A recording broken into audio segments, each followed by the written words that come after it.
நாம் இன்பம் வரும்போது என்ன ஆயிரும் தெரியுங்களா? இன்பமே ஆயிடும். துன்பம் வரும்போது துன்பமே ஆயிடும். இதாங்க நம்ம நிலைமை. இன்பம் வரும்போது இன்பப்படாமல் நிற்போமா?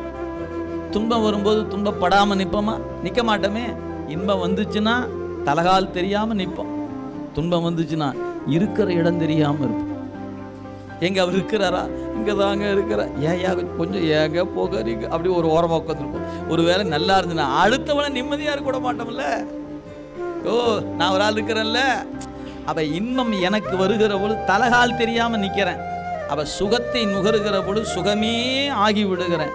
துக்கத்தை நுகர பொழுது துக்கமே ஆகி. உண்மையிலேயே சுகம் நான் அல்ல, துக்கம் நான் அல்ல. அது வினை. அதனால் நீ ஆன சுக துக்கம் வினை.